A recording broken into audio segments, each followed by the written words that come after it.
ನಮಸ್ತೆ ಹೇಳಮ್ಮ. ಏನಮ್ಮ ಫುಲ್ ಬಿಸಿ ಆಗ್ಬಿಟ್ಟಿದ್ದೀರಾ? ಹೇಳ್ರಿ. ಹೆಂಗಿದೆ ಜೀವನ? ಜೀವನ ಏತಿ ಇದು ಹಾಕೋದು ಹೂವು ಹಾಕೋದು ಜೀವನ ಮಾಡೋದು. ಮನೆಗೆ ಯಾರು ಇಲ್ಲ, ನಾನೊಬ್ಳು ಕಷ್ಟ ಬೀಳಬೇಕು, ಹೊಟ್ಟೆ ಜೀವನ ಸಾಕ್ಕೊಳ್ಬೇಕು.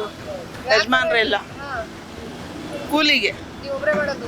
ಒಬ್ಬರೇ ಮಾಡೋದು. ಹೆಂಗೆ ಕೂಲಿ ಎಷ್ಟು ಕೊಡ್ತೀರಿ? ಒಂದು ದಿನಕ್ಕೆ ಎಷ್ಟಾಗುತ್ತೆ? ಬಿಸಿಗೆ 200 ರೂಪಾಯಿ ಕೊಡ್ತಾರೆ. 200 ರೂಪಾಯಿ ಸಾಕಲ್ವಾ? ಸಾಕು. ಸರ್ಕಾರದಿಂದ 2000 ಬರುತ್ತೆ, ಫ್ರೀ ಬಸ್ ಇದೆ, ಇನ್ನೇನ್ ಬೇಕು? ಫ್ರೀ ಬಸ್ ಇದ್ಬಿಟ್ರೆ ಓಡಾಡಕ್ಕೆ ಈಸಿ. ಓಡಾಡೋಕ್ಕೆ ಏನೋ ಟೂರಿಂಗ್ ಅದು ಓಡಾಡೋಕ್ಕೆ.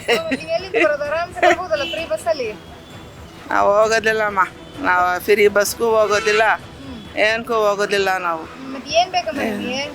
ಏನೋ ಸಹಾಯ ಮಾಡಬೇಕು ಬಡವ್ರಿಗೆ. ಏನು ಬೇಕಮ್ಮ? ಸಹಾಯ ಮಾಡಬೇಕು ಬಡವ್ರಿಗೆ.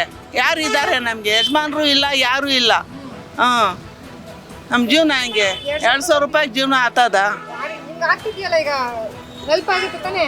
ಎಲ್ ಬಿ ಆದರೆ ಒಂದು ದಿವ್ಸಕ್ಕೆ ಖರ್ಚದು.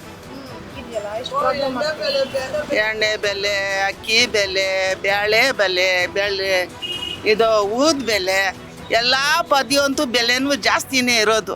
ಯಾವುದು ಸಸ್ತಾ ಇಲ್ಲ ಅಲ್ಲಿ. 500 ರೂಪಾಯಿ ತೊಗೊಂಡೋದ್ರೆ ಒಂದು ಬ್ಯಾಗ್ ತುಂಬೋದಿಲ್ಲ ಅಲ್ಲಿ. ತುಂಬೋದಿಲ್ಲ. ಒಂದು ಮೂಟೆ ಅಕ್ಕಿ ಎಷ್ಟು ಗೊತ್ತಾ? 2,500 ರೂಪಾಯಿ. ಏನು ಜೀವನ ಮಾಡೋದು? ಏನು ಜೀವನ?